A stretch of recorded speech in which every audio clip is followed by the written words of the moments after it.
ህዝብ የአርበኝነት ታሪክ ወይም ባህል ልንለው እንችላለን ያንን ነው ያሳየለኔ ሉክ የራሱን ስንቅ ነው ያዘው የራሱን ትጥቅ ነው ያዘው ከመንግስት ምንም የፈለገው ነገር የለም እና ተጠራርቶ ተደራይቶ ነው ወደ ጦር ግንባር ይሄደው ለምንድን ነው ይሄ ህዝቤ ተጠቃ ሀገሬ ተጠቃ መንግስቴ ተጠቃ የበኩሌን አስተዋጽኦ ላድርግ ብሎ ነው ይሄደው ይሄን አይል ታከብረዋለህ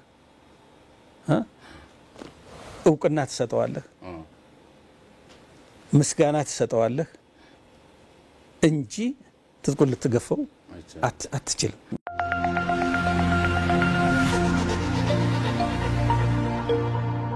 ህልሞና ኑሮ የሚገናኝበት በቪላ ቤት ዲዛይን የተሰሩ ውብና ማራኪ እይታ ያላቸው አፓርትመንቶቻችን ከ431 ሺህ ብር ቅድመ ክፍያ ጀምሮ ገዝተው መክፈል ባይችሉ እንኳን ትርፋማ ሆነው የሚሸጡበት አዲሱ ዲያስፖራ ብሎክ ለሽያጭ ተለቀቀ።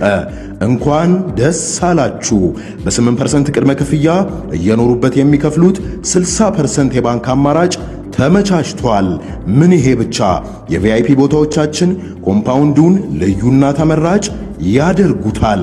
ቀድሞ ለተመዘገቡ 20 ሰዎች እንዲሁም በጋራ ለሚገዙ ቤተሰቦች ተጨማሪ ዳጎስ ያለ ቅናሽ ተደርጓል።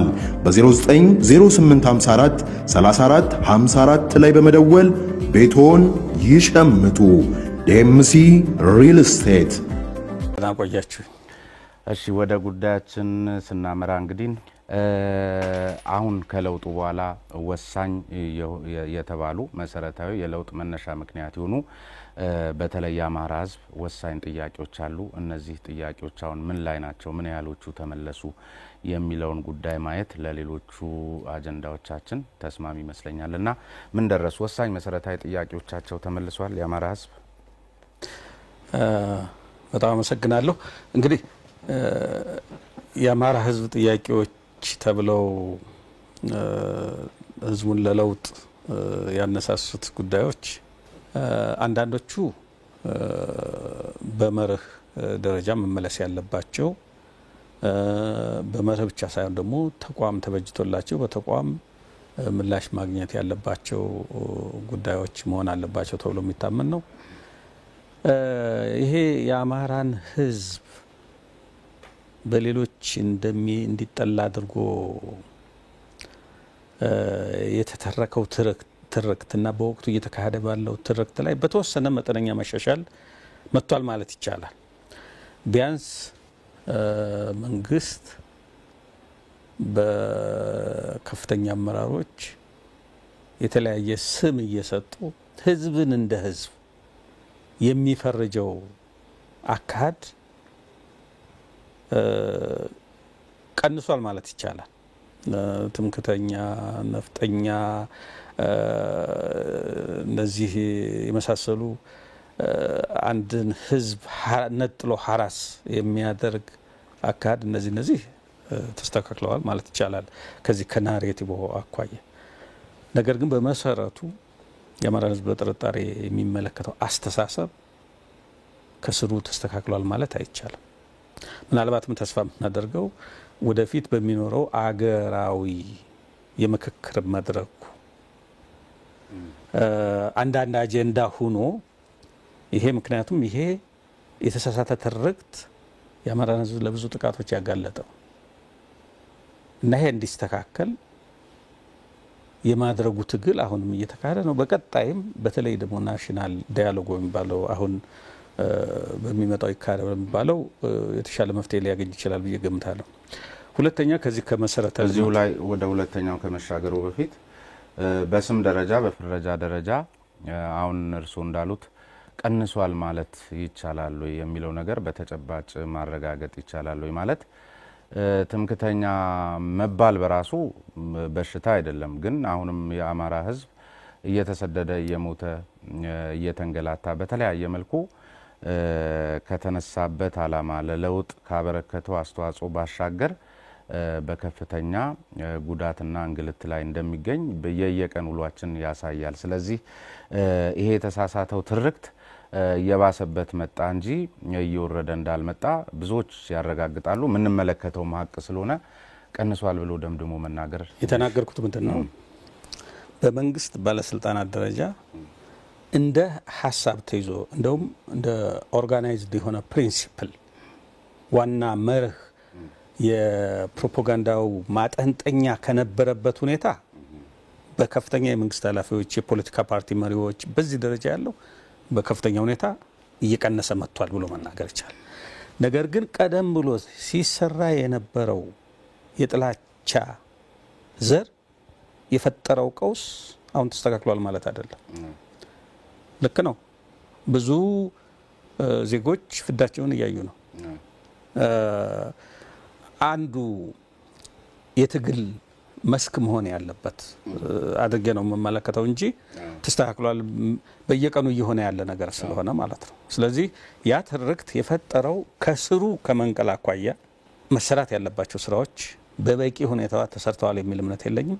ነገር ግን የመንግስት የሚሰራቸው ፕሮፓጋንዳዎች ፓርቲዎች ገዢው ፓርቲ ሳይቀር የሚሰራባቸው የነበሩት የፕሮፓጋንዳ ማሽነሪዎች የሚጠቀሙበትን ህዝብን ከህዝብ አንድ ህዝብ ወስደህ ትምክተኛ ልትለው አትችልም። አይቻልም። አሁን ግልጽ ነው። አንድ ህዝብ ነፍጠኛ ልትለው አትችልም። የትምክተኛ አመለካከት ያላቸው ግለሰቦች ሊኖሩ ይችላሉ። በለውጡ ዘመን በብልጽግና ዘመን በየለቱ እንዲ ትራንዛክሽኑ ትንሽ ከፋ ያለ አንዳንድ ጊዜ ወረድ ቢልም አሁንም ህዝቡ ያያለው መከራ በጣም ሰፊና ጥልቅ ነው በሚል ደረጃ ብዙዎች እየጮሁ እየተሟገቱ ነው። ስለዚህ አሁን ያለው የብልጽግና ውስጥም ቢሆን እንደ ቅርንጫፍም ዞሮ ዞሮ የአማራም ህዝብ የሚወከልበት ቦታ ላይ ስለሆነ ብልጽግና የሚገኘውና ተስፋ አለ ወይ በእነዚህ አሁን ባሉ አመራሮች ለውጥ ይመጣለታል ወይ የአማራ ህዝብ? ከዚህ አስባሻገር ደግሞ በርግጥም ይሄን ከዚሁ ትርክቱን ጨምሮ በተለያየ መልኩ ቀደም ሲል አላነሳ ነው እንጂ የህገ መንግስትም ጉዳይ አለ በዚህ በብሔራዊ ምክክር መድረኩ ሊታይ እንደሚችል ግምት ውስጥ ከትቼ ነው እንጂ መሰረታዊ ጥያቄው እሱ ስለነበር እሱን ተደራድረው የአማራን ህዝብ ነፃ ማውጣት የሚያስችል ቁመና ላይ የሚገኙ አመራሮችና መዋቅር ተቋማት ክልሉ አለው። እንግዲህ ምንድነው የአማራ ህዝብ በኢትዮጵያ ፖለቲካ ውስጥ ትልቅ ወይም ትርጉም ያለው ሚና የሚጫወት ህዝብ ነው። ይህ ህዝብ በራሱም በውስጡ ማለት ነው በአገር ደረጃ ያሉ ችግሮችን ታግሎ ለማስተካከል የሚችል ህዝብ ነው። መቻልም አለበት ችግሮቹን ለማስተካከል እና አሁን ያሉት አመራሮች ከዚህ ህዝብ የወጡ ናቸው። የዚህ ህዝብን ችግሮች እንፈታለን ብለው ለመታገል የተሰለፉ ናቸው። እንደገና አሁን በህዝብ ውስጥ ያሉትን ችግሮች ለመፍታት ከህዝቡ ጋር ተባብረው መንቀሳቀስ የግድ ነው። ከዚያ አኳያ ችግሩን ከመፍታት ውጭም ሌላም አማራጭም የላቸው። ታግሎ ያሉትን ችግሮች ህዝቡ የሚያነሳቸውን ቅሬታዎች ከመፍታት ውጭ ሌላ አማራጭም የላቸው። ስለዚህ ይህንን ችግር ለመፍታት ይንቀሳቀሳሉ ብዬ ተስፋ አደርጋለሁ። እንግዲህ አሁን ያለውን አመራር ስትል የክልሉን አመራር ማለት ነው። የክልሉ አመራር ቅርብ ጊዜ የተደራጀ ነው። ይሄ አመራር የተደራጀበት ጊዜ ደግሞ ያው አስቸጋሪ ወቅት ነው። አመራሩ እንደተደራጀ በህዝቡ ላይ የተቃጣውን ጥቃት ጦርነት ለመመከት ህዝቡን ሞቢላይዝ ለማድረግ ሰፊ እንቅስቃሴ ያደረገ አመራር ነው። አሁን ደግሞ በአንድ በኩል ጦርነቱን በሌላ በኩል ደግሞ የክልሉን ውስጣዊ ሰላምና መረጋጋትን ለማምጣት እንዲሁም ልማትን ለማምጣት መንቀሳቀስ ይጠበቅበታል። ከዚያ አኳያ ጊዜው አጭር ነው። እዚህ ቀደም በሰራው ላይ ተመስርቶ ይሄንን አከናውኗል ይሄን አላከናወነም ግን እንደው አያዙን አይቶ መፍረድ አይቻልም። ልመጣ ነው አከናውኗል አላከናወነም ብሎ መደምደም ወይም መፈረጅ ትንሽ አስቸጋሪ ነው። ተስፋ ማደርገው ግን ወደፊት የተሻለ ስራ ሊሰራ ይችላል ብዬ ገምታለሁ። ካልሰራ ህዝቡ ማስተዳደር አይችልም። ምክንያቱም የህዝቡ ጥያቄ በጣም ከባድ ነው። እኔ አንድ ነገር እስቲ ላስታውሶት አንድ ነገር ላይ አንብቤ ነው አሁን የዚህ አዲሱ የክልል አመራር ሲመጣ የመልካም ምኞት እንደ መግለጫ አይነት ነገር መልእክት አስተላልፈው ነበርና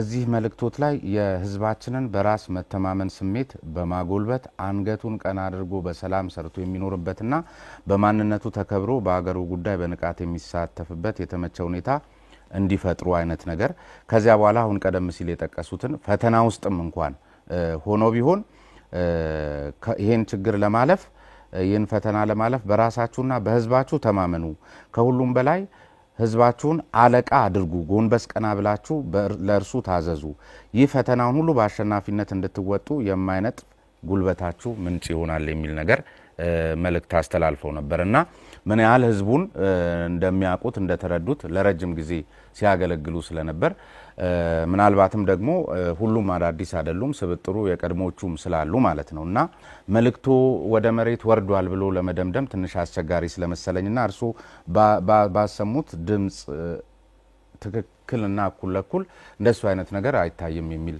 ትችት በጣም እንግዲህ ያ መልእክት ምንድነው አንደኛ ያለንበትን ወቅት የጦርነት ወቅት ነው ብዙ ምስቅልቅል ያለ ነገር ያለበት ወቅት ነው ያንን ነው የገለጽኩት እውነት ነው ማለት ነው ያ ተጨባጭ ሁኔታውን ነው የገለጽኩት በሁለተኛ ደረጃ የገለጽኩት ምንድነው በዚህ ምስቅልቅል ሁኔታ ይሄ ህዝብ የሚፈልገውን ታሳኩ ዘንድ በየ ያስቀምጥኳቸው ነገሮች አሉ ተስፋ ነው በከፊል ልምዴን ያካፈልኩት በሌላ መልኩ ደግሞ ያለኝን ተስፋ ነው አመራሮቹ እውነተኛ የዚህን ህዝብ ጥያቄ መሰረት አድርገው ተረርተው ጥያቄዎቹን ለመመለስ ይንቀሳቀሳሉ የሚል እምነት ይዤ ነው ያንን እንትን ያደረኩት በዛ ላይ ምንድነው የገለጽኩት ከሁሉም በላይ አቅም ሊሆን የሚችለው የአማራ ህዝብ ራሱ ነው ለራሱ ችግሮች አፈታት ሌላ ቦታ ወይ ወደ ላይ አጋጦ መመልከት ወይም ወደ ጎን ሌላ ፍለጋ ትቶ በዋናነት ትኩረት መደረግ ያለበት የህዝቡን አቅም ለመጠቀም ነው የህዝቡን አቅም ለመጠቀም ደግሞ ምንድነው ህዝቡን ራሱ ማዳመጥ ምንድነው ፍላጎት ችግር ብሎ ካነሳ ምንድነው ችግርህ ብሎ ያንን የህዝቡን ችግር ማዕከል አድርጎ እሱም ችግር ማቅረብ ብቻ ሳይሆን የመፍትሄው አካል እንዲሆን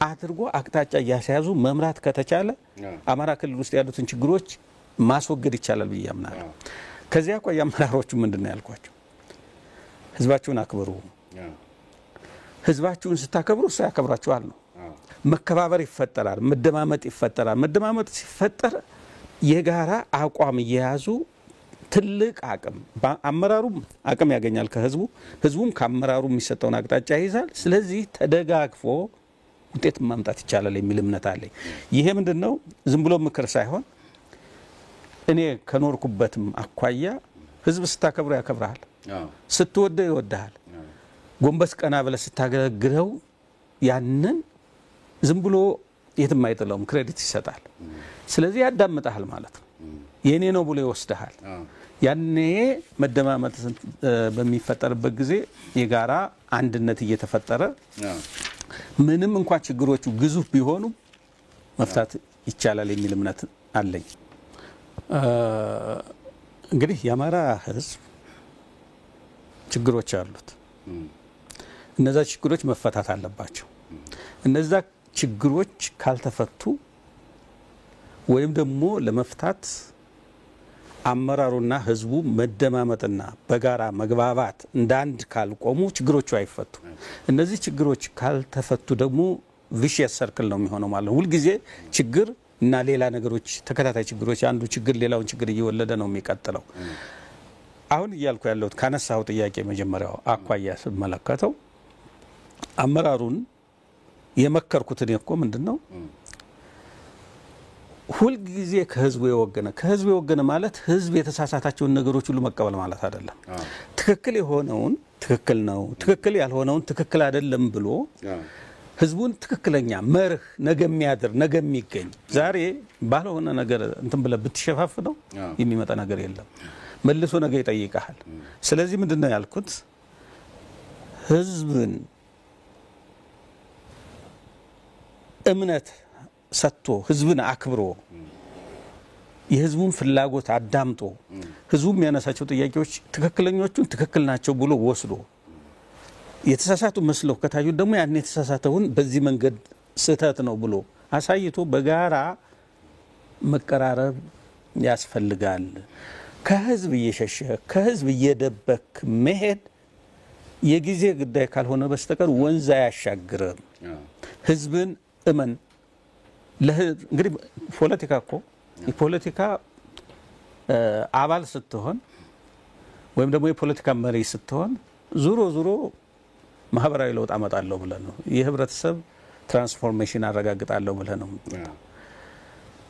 የሚገጥሙን ፈተናዎች፣ ችግሮች ለራሱ ለህዝቡ ሳትገልጽለት እንዴት ብለህ ነው ለዛ ህዝብ ታገላለሁ የምትለው? ለዛ ህዝብ ታገላለሁ ካልክ እውነተኛ ሆነ መቆም አለብህ። የህብረተሰቡን ችግር መናገር አለብህ። የህብረተሰቡን ችግር ደግሞ መናገር ብቻ ሳይሆን አቅጣጫ ማሳየት ይኖርብሃል። ከህዝቡ ጋር መግባባት፣ አንድ አቋም መያዝ እና ለጋራ ችግር የጋራ መፍትሄ መፈለግ ይጠይቃል ማለት ነው። ህልሞና ኑሮ የሚገናኝበት በቪላ ቤት ዲዛይን የተሰሩ ውብና ማራኪ እይታ ያላቸው አፓርትመንቶቻችን ከ431 ሺህ ብር ቅድመ ክፍያ ጀምሮ ገዝተው መክፈል ባይችሉ እንኳን ትርፋማ ሆነው የሚሸጡበት አዲሱ ዲያስፖራ ብሎክ ለሽያጭ ተለቀቀ። እንኳን ደስ አላችሁ! በ8% ቅድመ ክፍያ እየኖሩበት የሚከፍሉት 60% የባንክ አማራጭ ተመቻችቷል። ምን ይሄ ብቻ! የቪአይፒ ቦታዎቻችን ኮምፓውንዱን ልዩና ተመራጭ ያደርጉታል። ቀድሞ ለተመዘገቡ 20 ሰዎች እንዲሁም በጋራ ለሚገዙ ቤተሰቦች ተጨማሪ ዳጎስ ያለ ቅናሽ ተደርጓል። በ090854 34 54 ላይ በመደወል ቤቶን ይሸምቱ። ዴምሲ ሪል ስቴት።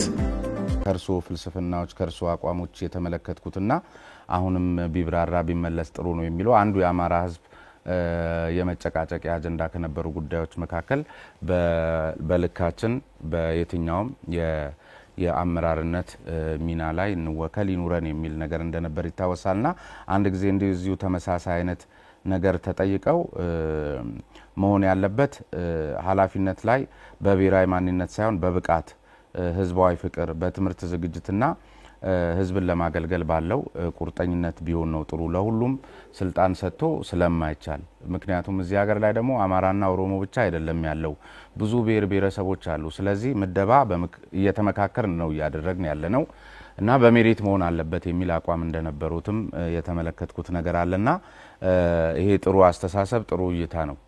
ግን አሁን በርግጥ እርሱ እንዳሉት በመክክር በሜሪት ያለ የአመራርነት ተሳትፎ እዚህ ሀገር ላይ እንደሱ ነው ያለው። የአመራር ምደባ በመርህ ላይ ተመስርቶ ዙሮ አልቲሜት ግቡ የህብረተሰብ ለውጥን ማምጣት ነው። ከዚያ አኳያ የሚመደቡ አመራር የህብረተሰቡ ዘ ቤስት ማይንድ የሚባለው ቢሆን የተመረጠ ነው። እኔም ማምነው እንደዛ ነው። እንደገና ደግሞ የብዙ ሰው ተሳትፎ ቢኖርበት ደግሞ ደስ ይለኛል። ቢቻል ከግራስሩት ጀምሮ ህብረተሰቡን በተለያየ መንገድ በስራ መገምገምን መሰረት አድርጎ ሰዎች በደንብ እየታዩ ለህዝብ ባላቸው አገልግሎት ሰጪነት ለህዝብ ባላቸው ክብር በስራቸው ውጤታማነት ብቃት እየተመዘኑ በደንብ የሚመደቡ ቢሆን የህብረተሰባችን የመልካም አስተዳደር ችግር ከመቅረፍም ይሁን ፓርቲውንና ህዝቡን ከማገናኘት አኳያ የተሻለ ሁኔታ ከመፍጠር አንፃር በጣም ጥሩ ነው። ይሄ ሁኔታ በብልጽግናም እንደዛ አይነት መሆን አለበት ብዬ አምናለሁ። ካልሆነም ዋጋ ያስከፍላል አይደል? ዋጋ ማስከፈል ብቻ ሳይሆን ህብረተሰቡን ወደ ኋላ ይጎትታል። ማለት ህብረተሰቡ እምነት የሌለበት አመራር በምትመደብበት ጊዜ ህብረተሰቡ ጋር ተባብሮ መስራት የማይችል ይሆናል። ህብረተሰብ የማይቀበለው ሊሆን ይችላል። ህብረተሰቡ የማይቀበለውን አመራር ደግሞ ይዘህ ህብረተሰብን ወደፊት ማራመድ የሚባል ነገር ሊመጣ አይችልም። ስለዚህ አኳያ የሚመደቡ አመራር በብቃታቸው፣ በስነ ምግባራቸው፣ በስራ ችሎታቸው፣ በህብረተሰብ ባላቸው ፍቅር ህዝቦችንና ህዝቦችን ወደ መቀራረብ የሚያመጡ በዛ ላይ ያላቸው ባህሪ መሰረት አድርጎ ቢመደብ ውጤታማ የሆነ እግር መንገዱ የሚያስመሰግነው ፓርቲውን እኮ ነው፣ የሚያስመሰግነው መንግስትን ነው። ህዝብና መንግስት እንዲቀራረብ ያደርጋል። ብዙ ችግሮች በቀላሉ እንዲፈቱ ያደርጋቸዋል። ይሄ ባሉባልታም በወሬም ብዙ ነገር የሌለ ከመፈጠር ያድናል። እና ከዚያ በግሎ ግን እንደሱ እየሆነ ነው። አሁን የሚያዩት መሪ ድርጅትና መንግስት አሁን እርስዎ ባሉት አቋምና ምልከታ ልክ እየተጓዘ ነው ብለው ያምናሉ? እንደው ሲገመግሙት ሲያዩት እንግዲህ ተስፋዬ በየጊዜው እየተሻሻለ ይሄዳል ወይስ አይደለም የሚለው ላይ ነው። በመጀመሪያ ወደ ተስፋው ከመሄዳችን በፊት አሁን ባለው ተጨባጭ ሁኔታ የአመራር ምደባን የተመለከተው ጉዳይ በዚህ ሀገር ላይ በመርህ፣ በእውቀት፣ በሜሪት ለህዝብ ካለ ፍቅር፣ የአገልጋይነት ስሜት የመነጨ ነው ብለው ያስባሉ? መነሻ ላይ ካልታየ ተስፋ ምናምን ይባል ምን መሰለ፣ ፓርቲው ሰዎችን ሲመድብ ፓርቲው በተሰጠው ስልጣን መዳቢ አካላት አሉ። እነዛ አካላት በተሰጣቸው ስልጣን መሰረት ነው የሚመድቡት አይደለም የሚለው የሚያጠራጥር አይደለም። ዞሮ ዞሮ የመመደብ ስልጣን ያላቸው አካላት ናቸው እየመደቡ ያሉት። በየደረጃው የሚመደቡት አመራር ብቃት አላቸው የላቸውም የሚለውን በተለይ ደግሞ አሁን ቅርብ ጊዜ ከምርጫ በኋላ የህብረተሰቡን ጥያቄ መልሳለሁ ብሎ ቃል ገብቷል። ገዢው ፓርቲ ቃል ገብቶ የተመረጠ ከመሆኑ ጋር ተያይዞ ይሄን የህብረተሰቡን ጥያቄ ፍላጎት ለማሳካት ያስችሉኛል ያላቸውን ሰዎች በየደረጃው መድበዋል። እነዚህ ሰዎች ምን ያህል ውጤታማ ናቸው፣ ምን ያህል ህዝቡ ይቀበላቸዋል የሚለውን ነገር መመርመር፣ መገምገም፣ በተግባር እየፈተሹ መሄድ ያስፈልጋል። አሁን እንግዲህ እርሊ ስለቸኮልክብኝ ነው እንትኑ አሁን ቅርብ ጊዜ ነው ምደባ ጥቅምት ላይ ነው። ከዛ ደግሞ የጦርነቱ ኢሹ አለ። በየደረጃ የተመደቡት አመራሮች ፓርቲው አምኖ ነው የመደባቸው። የሚመድቡት አካላት በፓርቲው ውስጥ የመመደብ ስልጣን ያላቸው አካላት መድበዋቸዋል። ህዝቡም አምኖ ነው የመረጣቸው። በመጀመሪያ የተመረጠውን በሰኔው ምርጫ ህዝቡ ያው በምርጫ ቀርበውለት እጩዎችን አወዳድሮ መርጧል። በህዝብ የተመረጠ መንግስት ነው ማለት ነው። ከዛ ላይ ተመስርቶ ደግሞ የሹመት ምደባ በሚሰጥበት ጊዜ ያንን ለህዝብ ቃል የገባሁትን ያስፈጽሙልኛል ብሎ ያመናቸውን ነው ፓርቲው ቀደም ሲል ጦርነቱ መጠናቀቁን የተመለከቱ መረጃዎች ከተለያዩ ከፍተኛ የመንግስት ባለስልጣናት እንሰማለን።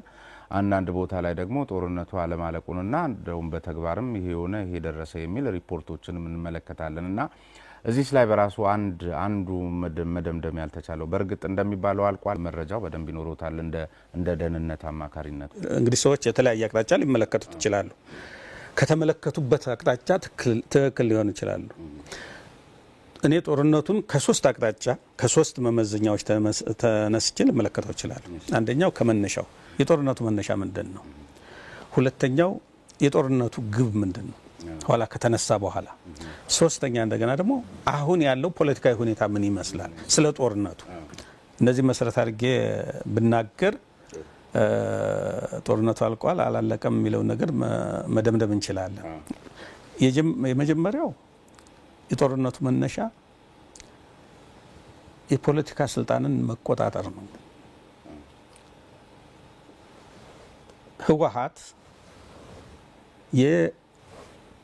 በኢትዮጵያ ህዝብ ተጠልቶ በአመጽ ተገፍቶ ወደ ተሻለ የለውጥ እንቅስቃሴ ህዝቡ እንዲገባ ድርጅቱም እንዲገባ የተደረገበትን ሁኔታ በመቃወም ትግራይ ውስጥ መሸገ። ትግራይ ውስጥ ተደራጅቶ መልሶ ኃይል አደራጅቶ የፌዴራል መንግስቱን ገልብጦ እና ደግሞ ጎረቤቶቹ የሆኑትን የአማራና የአፋር ህዝቦችን አንበርክኮ ያንን ያጣውን ስልጣን በኃይል መቆጣጠር ነው። ይሄ ነው አንዱ የጦርነቱ መነሻ። ይሄ ተሳክቷል ወይ ብለን ካየ ነው ይሄ ፍላጎት ተቀልብሷል ወይ? የህወሓት ፍላጎት በኃይል ፍላጎቱን ለማስከበር በኃይል ፍላጎቱን በኢትዮጵያ ህዝቦች ላይ ለመጫን ያደረገው እንቅስቃሴ ይሄ ያሰበው አቅዶ የተንቀሳቀሰበት ሁኔታ ተገቷል ወይ ብለን ካየን እሱ ፍላጎቱን አልገታም። በኃይል ተገቶ ሊሆን ይችላል። ስለዚህ ያ ፍላጎት እንዳለ ነው ማለት ነው። የኢትዮጵያን መከላከያ ሰራዊት አፍርሶ የኢትዮጵያን ፌዴራላዊ መንግስት አፍርሶ እሱ በሚፈልገው መንገድ መልሶ ለማደራጀት ነው ጦርነት የከፈተው። የኢትዮጵያ መከላከያ ሰራዊት እኮ ነው ያፈረሰው። ይሄ ፍላጎቱ አሁንም አልተገታም። ስለዚህ የጦርነቱ መነሻ የነበረው ምክንያት የሆነው ነገር እልባት አላገኘም ማለት ነው። በሁለተኛ ደረጃ ከጦርነቱ ግብ አኳያስ ከህወሓት በኩል የነበሩ ግቦች አንድ 3 ግቦች አሉ። አንደኛ ፌዴራል መንግስት ማፍረስና እሱ በሚፈልገው መንገድ ማድረግ ነው። ሁለተኛው ግብ የአማራን ህዝብ በተለየ ማንበርከክ በኢትዮጵያ ህዝቦች ዘንድ አይቻልም የሚል መንፈስ የመፍጠር ነው።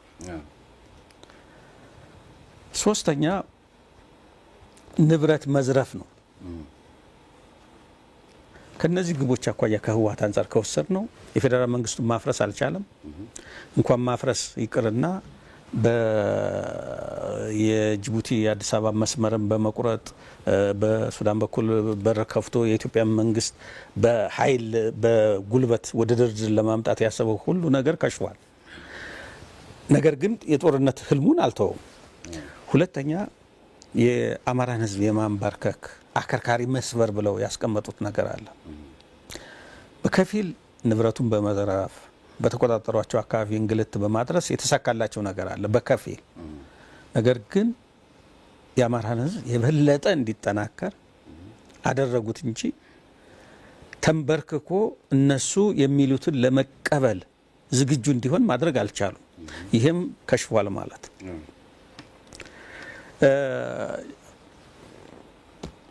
ንብረት በከፊል ዘርፈዋል። ነገር ግን እነሱ የፈለጉት የኢትዮጵያን ንብረት ነው። አንድ አካባቢ ንብረት ብቻ አልነበረም። እዚህ ላይ በተወሰነ ደረጃ አግኝተዋል፣ በተወሰነ ደረጃ አበላሽተዋል፣ በተወሰነ ደረጃ አውድመዋል። ስለዚህ ግቡ ፍላጎቱ አለ፣ ግቡ አልተሳካም ማለት ነው። በሁለተኛ ደረጃ ከመንግስት ፍላጎት አኳያ እንውሰድ። የዚህ ጦርነት ግብ ምንድን ነው? ህወሓት ዳግም ለኢትዮጵያ መንግስት ለኢትዮጵያ እንደ ሀገር ስጋት በማይሆንበት ደረጃ ማድረስ ነው። አሁንም ስጋት ነው ህወሓት። ምናልባት አሁን አዲስ አበባ መጥቶ ስልጣን ለመያዝ የሚያስችለው ሁኔታ ላይ ኖረው ይችላል። ኢትዮጵያን በመበጥበጥ በማወክ ረገድ ግን አሁንም ስጋት ነው። ሌላኛው ያለው ወቅታዊ ፖለቲካዊ ሁኔታ እንውሰድ። ለጦርነት ዝግጅት ነው እያደረገ ያለው በጣም ሰፊ ሞቢላይዜሽን ነው እየሰራ ያለው። ከወደዚህኛው በኩልም ደግሞ ጎረቤቶቹ የአፋር ህዝብ የአማራ ህዝብ በአካባቢው ያሉ በስጋት ውስጥ ነው ያሉት። ይሄንን ፖለቲካዊ ሁኔታ ምን ብለን ልንወስደው እንችላለን? ጦርነት አለቀ ልንለው እንችላለን? እሱን ተመልካቹ አዳማጭ ይመልሳል። እነዚህ ሁኔታዎች አሉ። የጦርነቱ መነሻ ምክንያት አልተቀለበሰም።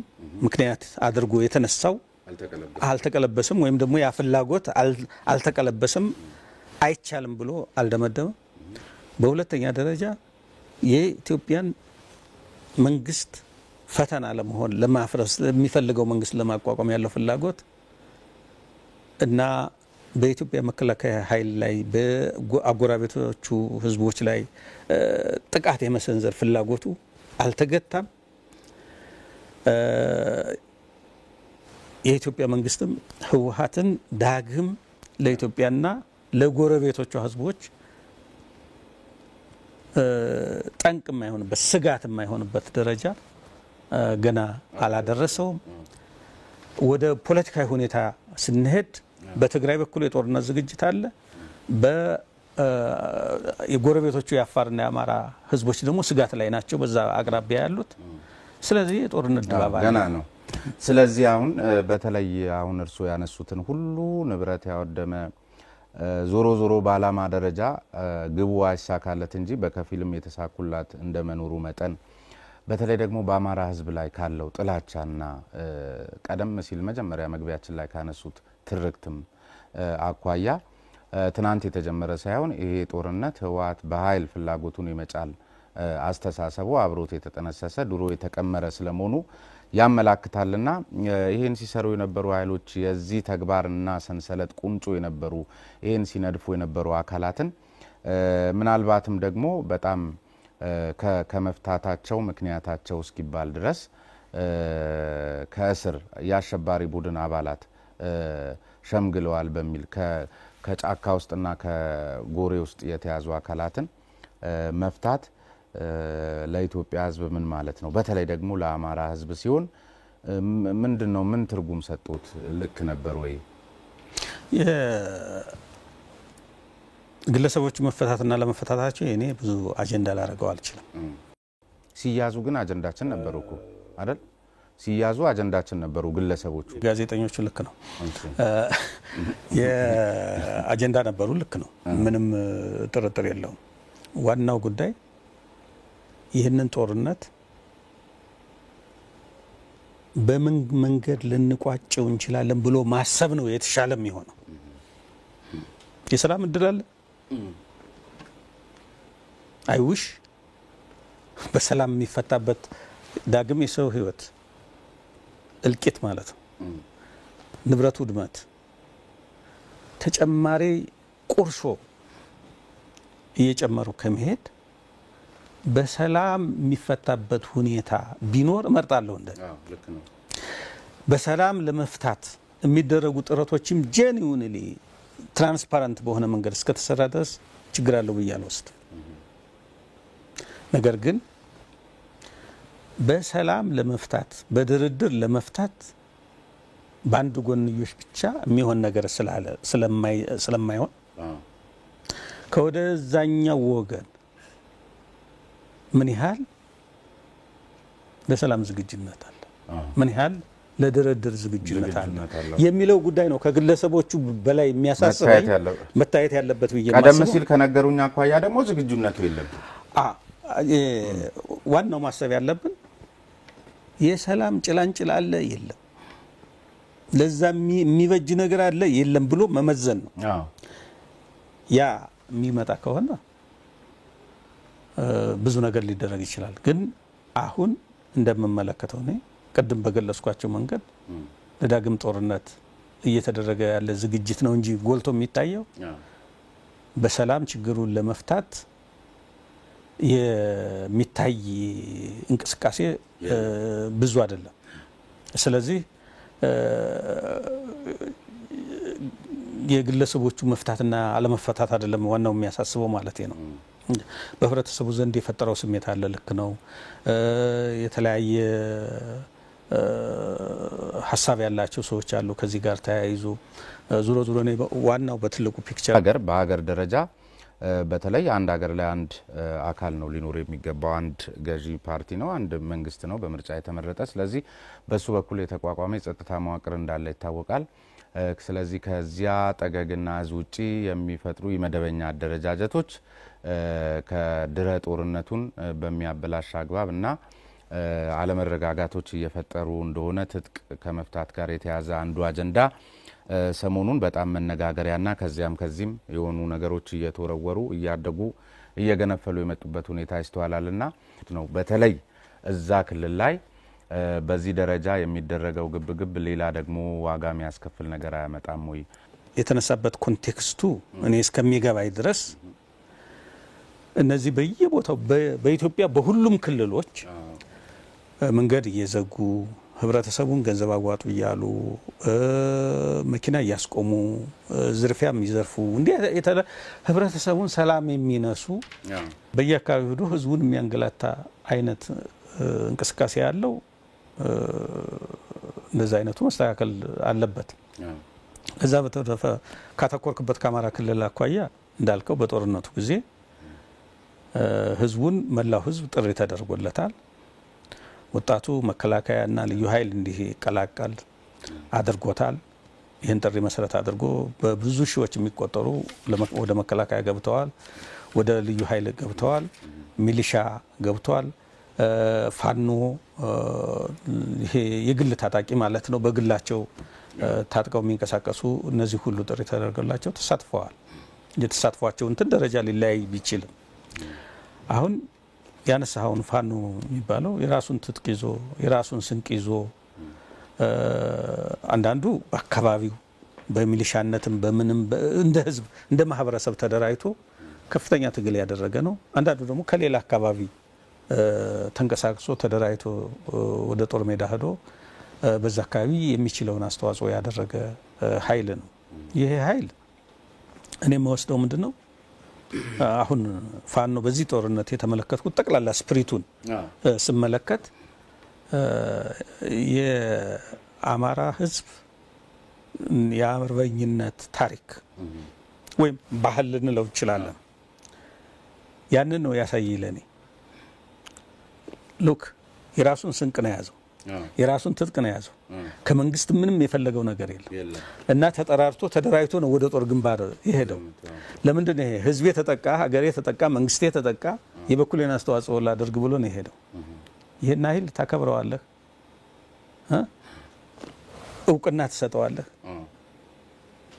ምስጋና ትሰጠዋለህ እንጂ ትጥቁን ልትገፈው አትችልም። ህወሓት አዲስ አበባ ገብቶ ቢሆን ኑሮ ምንድን ነበር የሚፈጠረው? የሀገር መስቀልቅል እኮ ነው የሚወጣው። አማራን ምንድን ነው የሚያደርገው? በአማራ ክልል በሰፊው ገብቶ ባየንባቸው አካባቢዎች ምንድን ነው ያደረገው? ንብረቱን ዘርፏል፣ ክብሩን ገፏል፣ ሃይማኖቱን አርክሷል። ያላደረገው ነገር የለም። ስለዚህ አሁን ቁጥር አንድ የተደቀነበት ፈተና ከትግራይ ወራሪ ኃይል ነው። ከዚህ ወራሪ ኃይል የሚመጣን ማንኛውንም ጥቃት ለመመከት በአንድነት መቆም መቻል አለበት ብዬ አምናለሁ። ይሄ ችግር በሰላምም ይፈታ በጦርነትም ይፈታ የመጨረሻው መልክ እስከሚይዝ ድረስ ዝግጁ መሆን አለበት ብዬ ነው የማምነው። እዚህ ጋር ተያይዞ በክልሉ ውስጥ በራሱ በአማራ ክልል ውስጥ የሚታዩት የተለያዩ እንትኖች ሊኖሩ ይችላሉ። በውይይት ይፈቱ። እንደገና አመራሩ ህዝቡን ያከብራ፣ ይፍራ። ህዝቡን ፈርቶ የትም መድረስ አይቻልም። ህዝቡ ጋር ቀርቦ መነጋገር ነው። ቀርቦ እየተነጋገረ መፍታት ይቻላል ብዬ አምናለሁ። እንደገና ደግሞ ለውይይት ምቹ ነው። ያን ያህል ብዙ እንትን የሚያስቸግር ነገር የለውም። ፊት ለፊት ቀርቦ እውነት የሆነውን ሳይዋሹ ሳይሸፋፍኑ እውነቱን መንገር፣ ከአቅም በላይ የሆነውን ይሄ ከአቅሜ በላይ ነው ብሎ እንትን ማለት የሚችለውን ደግሞ አድርጎ ማሳየት። ይህን እስካደረገ ድረስ የክልሉ አመራር ከክልሉ ህዝብ ድጋፍ ያገኛል። መልሶ ደግሞ አመራሩ ህዝቡን ያገለግላል። እየተደጋገፉ ጠንካራ ኃይል ሆኖ መውጣት ይቻላል ብዬ አምናለሁ። ይሄ ከመወነጃጀል የተለያየ ነገር እነዛ ሁሉ መፍትሄው የሚሆኑት እውነት ነው ለሀቅ። ዞሮ ዞሮ በዚህ ዘመን ግልጽ መሆን ያለበት ማንንም አታሎ መሄድ አይቻልም። ከማንም ተደብቆ መሄድ አይቻልም። እውነትን በውሸት ሸፍኖ ማለፍ አይቻልም። ስለዚህ የተሻለው አማራጭ ምንድነው? እውነቱን መነጋገር ነው።